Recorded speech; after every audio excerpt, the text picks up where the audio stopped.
Hello everybody. On this episode of Comics Tuesday, our topic is, so you want to read Captain America, or as I like to call it, the Star Spangled Info Dump. And the point of the video is, if you're thinking about picking up Captain America to read, you might wonder where you should get started. How are you going to know that you're going to be able to keep up with it? So, in this video, I'm going to go through some of Captain America's history, basic information about him, and you should be able to pick any Captain America story, read it beginning to end, and not have too much trouble with it. They've been making Captain America movies. They're pretty popular. You know, there's the 2 solo movies, Avengers 2 come out in just a couple months, and then the next Captain America movie on its way. So, if you want to be ready to move on from the movies to the books and enjoy more of a character that you love, this is for you. So I'm going to start with the origins of Steve Rogers, Captain America. He grew up in the 1930s, in New York City, and growing up he was a very scrawny, sickly, weak kid, got picked on a lot. And so as he grows up, he grows to really hate bullies, people who pick on weaker people. And that's a major part of his character. And he was kind of bookish and artsy, but given the time he was growing up in and his hatred for bullies, really wanting to join the military and fight in the war and, defend America. So when he goes to do it, his physical condition gets in the way. They reject him outright because he's too frail, he's too sick, and he's devastated, but he won't give up. He goes and tries again and again and again to apply into the military until finally they present to him the option that he could be a test experiment. And he says, you know what, that's fine, I'll take anything. And so he goes and they experiment on him. And they have doctors shooting him up with a super soldier serum. And it works. He becomes unfrail, not so sick anymore. He's huge and healthy and strong. And of course, because comic books and the plot has to move on somewhere, the doctor, the only person in the world who knows how to make the super soldier serum and how it works, is assassinated. So that leaves Captain America being the only one of the American super soldiers. And if you're starting to think that this sounds familiar, well, yeah, you're right. In the movie, Captain America, the First Avenger, it tells the same origin story, and that's a sign right there. The movies are very accurate to the comic book story, so that is a plus if you want to read the comic books. You really already know his origin. Probably the biggest divergence, and just to be clear, this is not them messing it up in the movie. It's just to make it more concise and brief. But James Buchanan Barnes, Bucky, Captain America, Steve Rogers, did not know him as a child. They meet for the first time after Steve's already Captain America. And he pretty much agrees to the government that he's going to pick up a sidekick and not be by himself. So he chooses a teenager to be his teenage sidekick, because it's just a couple years younger than him, and he can communicate with him well. And as time goes on, Bucky's killed, Cap gets frozen out in the ocean. Jump to several decades later, shortly after the Avengers have formed, they discover a frozen body out in the ocean, thaw him out, and hey, it's Captain America. So they present to him that he's in the present day and that they're the big heroes out there trying to defend the people. So Captain America obviously wants to join in with them, and he becomes one of the main members of the Avengers. Captain America is the symbol of superheroing in the Marvel Universe. He's their center, their core. He is very useful on the Avengers team. You might find that weird because he's not super powerful or anything. And so I'm going to kind of get into this. Captain America's superpowers aren't too clearly defined, so I'm going to try to explain to you what they are. Captain America has physical abilities at the maximum of what a human can be. Now, when I say that, you may be thinking of Batman or Daredevil or something like that, but it's not exactly the same. Batman is in really good shape. He can keep up with all sorts of Olympic athletes in pretty much any arena, for sure. And that's incredible. It makes him a great crime fighter. But Captain America is definitively above that. It's like this. If a weightlifter sets a new record, Captain America will be able to outlift him by a little bit. High jumpers, Captain America can jump a little higher. The same goes for running, for all sorts of feats of agility and speed and strength. Because he is the maximum that a person could hypothetically ever achieve. So he's got that on the way up human levels. But he has a few other things on distinctly superhuman levels. For example, Captain America can think more clearly and more quickly than any human ever could, as well as his ability to heal from injuries. He does not become fatigued. Captain America can go all day long for days, night and day, no rest, and stay strong and focused. And aside from all that, he has his shield. Captain America's shield is made out of, depending on the version of his origin story, it's a couple of fictional, indestructible metals that exist in the Marvel Universe. And that is, they're indestructible by physical force. So every now and again some event will come along and the Captain America's shield gets broken, and they try to make a big deal out of it, but pretty much magical entities and gods and whatever can break it, and they use that a lot. So Captain America's frozen from the 40s till, I don't know, a couple years ago in their continuity. And so, through that whole time period, he had established himself as the noble hero and kind of set a template. He was, the first. So you have people like Spider-Man or probably Iron Man, whoever else, kind of idolizing Captain America. So you have some kid develop superpowers, and he goes straight out and makes a costume and wants to fight crime. It's because he was inspired by Captain America, and that's his really distinct role. The less direct one, how I mentioned the scientist that made the super soldier serum, he died before he could make any more or share his secrets. So it's a common theme all throughout the Marvel Universe, through their whole history, that there's always someone working on a super soldier serum. They're trying to recreate what made Captain America. And that gives us the origin stories of a real handful of heroes. You got Weapon X, putting the metal in Wolverine's bones, trying to keep up with the American super soldier. You got the Sentry, took a version of a super soldier serum. Power Man, Luke Cage, got a version of it in prison. And that list goes on and on and on. It's, one way or another, Captain America's always influencing new heroes. On the Avengers team, he's been there a number of years now. He's close friends with Iron Man. Everyone looks up to and respects him. And there's just certain periods of time where he will not be Captain America. If you've heard about the current comics, like if you pick up an issue of Captain America that's printed right now, it'll have Sam Wilson, who used to be Falcon, taking over as Captain America. That doesn't mean that Steve Rogers is gone. Doesn't mean that at all. There's just every now and again, they try someone new out, move them in, try to get some stories out of it, and it goes straight back to Steve Rogers, Captain America. A couple examples of that are, while Captain America was frozen, once they brought him back, they still printed Captain America books in the 50s and 60s, so to kind of explain that away, there was an imposter who really believed himself to be Steve Rogers and Captain America, and they bring him in some pretty forgettable stories later on, but there's that. There's also the first time Sam Wilson was Captain America. It's happened twice now.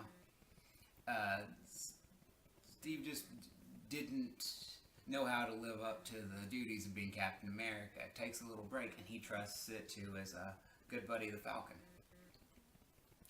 But, of course, he took it back then, and he's also turned in being Captain America at another point in time for being Nomad. I don't care for Nomad, really. I don't think he's that amazing as an identity for Steve Rogers. But what I do think is interesting is they took a character, John Walker, who had been, God, his name was something crazy like Super Patriot, and he takes over being Captain America, and that was for like a whole year. But Steve comes back, he becomes Captain America again. John Walker eventually becomes U.S. Soldier, who is indiscernible from Captain America. But that comes in handy because they had him on the team of West Coast Avengers. They oddly had him on Alpha Flight, that's a Canadian superhero team. And right now he's somewhere, I'm sure. Also, most importantly, I think, my very favorite other person filling the Captain America role is James Barnes, Bucky, who I mentioned. And I mentioned that he died in World War II before Cap was frozen. But he came back as the Winter Soldier. If you've seen the second movie, you know what I'm talking about.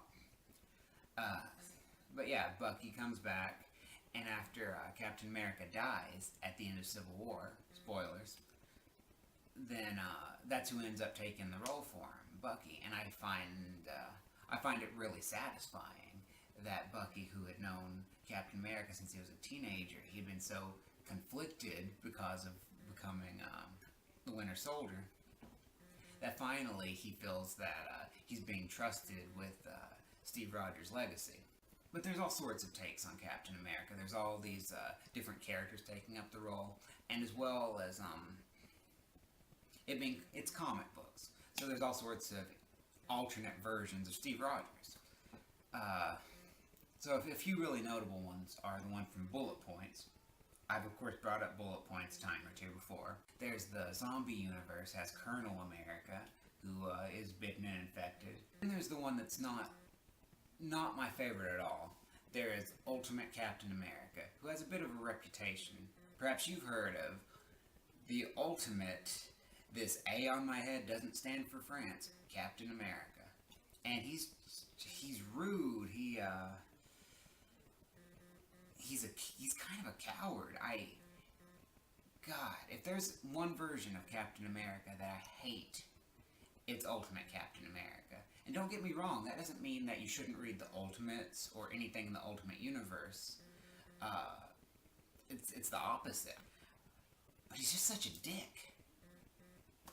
You know? Probably the worst thing in my eyes is in the story Death of Spider-Man. This is the ultimate Peter Parker Spider-Man. He is starting to be tutored and mentored by Captain America. And if it were the main universe, Steve would be he'd be a very adequate tutor. You know, he'd be encouraging 100% of the time. But of course, in the Ultimate Universe, Steve Rogers, he's a dick. So he's yelling at Spider-Man, telling him that he's doing everything wrong and that he's immature. And so later on in the story, Spider-Man's on his way to defend his family from the Sinister Six, who knows his identity. And he runs into Captain America. And he sees that the Punisher is ready to take a shot at Steve Rogers. And so Spider-Man doesn't hesitate for a second, knocks him out of the way, takes the bullet. And so Spider-Man is laying on the ground, bleeding to death from his gunshot wound. And Captain America just goes ahead and decides that that's none of his business, leaves Spider-Man laying there bleeding to death. But unfortunately, he dies with his last heroic act. And he definitely doesn't return a couple issues ago in Ultimate Spider-Man to team up with Miles Morales. Right? God, that didn't happen. That's got to be Kane or something. But back to Captain America. I went with you through his history, his power set, basic information, characterizations, alternate versions of Captain America. You should be ready to pick up a book and read it. Now, if you're going to do that, I got some recommendations. There's a couple of my favorite Captain America stories. And so the first one I'm going to start off with is The Winter Soldier. If you've seen the second movie, you might feel it's a little redundant to go and read it in comic book form. But if you like the movie, then give it a shot. Pick up the comic book, and you'll see everything that was great about the movie. In my opinion, a few things that they couldn't quite transfer to the screen. Alright, next up, the one I'm probably going to get most expansive about is bullet points. Here I go bringing up bullet points again. The story starts off just like the main universe, 616 Captain America. Steve Rogers, scrawny kid, desperate to be useful to our country. So he tries to join the military, and they refuse him until somebody brings up to him the idea that, hey, we could experiment on you. And he says yes. And so they bring in the scientist with the super soldier serum, and he gets assassinated. But in bullet points, it's before he's given Steve Rogers the super soldier serum. So there you have skinny, scrawny, sick Steve Rogers, who never got his chance to turn into Captain America. He keeps trying to serve and protect his country. And after repeated other attempts, he finally gets the attention of Howard Stark. That's Tony Stark, Iron Man's father. And so Howard Stark tells him, I have an experiment that you could be a part of, but it's a super dangerous, unappealing one. I doubt you'd want it. Steve says, no, tell me anything. Machinery is so big and bulky and not quite there that you would need extensive surgery, just implanting mechanical parts into your own body to be able to pilot it. And so Steve agrees to do it, even though it's going to be painful, even though it's going to make his health even worse. He agrees, and it's successful. Steve Rogers becomes Iron Man. And so he becomes the same kind of a hero because of himself as a character. And now we're back to the main continuity here. Another great Captain America story is Man Out of Time. And just like it sounds, it is about Steve Rogers trying to adjust to the present day. It takes place very soon after he's unfrozen in Avengers, whatever it is, 2 or 3. He's very confused by things like cell phones. And so they get some comedic value out of it. It ends up with Steve getting more and more accustomed and starting to really adapt to our present day. And it's a very humanizing story. And so finally we come to Civil War. And in Civil War, Captain America is he's the face of one of two sides. There's a split in the superhero community and amongst the Avengers. Steve and his best friend, Tony Stark, Iron Man, end up on opposite sides, facing each other reluctantly. And it all starts off when the Superhuman Registration Act passes, and there's a strict crackdown legislation on superheroes. So S.H.I.E.L.D. brings in Steve and says, hey, Captain America, we need you to hunt down super people. And he refuses, which kind of was a shock to me until it gets later on. He's explaining his intentions, especially when he explains them to Spider-Man. That's a beautiful, encouraging moment. Captain America runs off. He's not cooperating with S.H.I.E.L.D. He even gathers up his own team of Avengers to defend themselves, to not be forced into working under the government, to giving up their personal information, their rights. But by this point in time, Iron Man has already said, yeah, absolutely, whatever, to the government. And they put him in charge of a team to hunt down superheroes that aren't complying with the law. And so it comes to a head, and they are battling one another and trying to get the upper hand, trying to talk each other down. You know, Iron Man pleads with them, come in, register, change sides. But Captain America is 100% standing by his morals. And so he sticks by, and when the time finally comes for the final showdown between Cap's people and Iron Man's people, Captain America beats the living shit out of Iron Man. Alright? I mentioned that he dies at the end of Civil War. It has nothing to do with his fight with Iron Man. But Captain America wins that fight. And then at that time, as you might imagine, there's all sorts of havoc going on in the city where they're fighting. And Captain America decides that he's not going to have any more of that, that he's done harm to the people in America, and all he's ever tried to do is what's right. So he surrenders. He turns himself in and is arrested. And as he's on his way to trial, he's shot and killed. And so the story goes to my favorite place after his death. Like I mentioned a little earlier, there's Bucky ends up taking the role of Captain America and makes a great Captain America.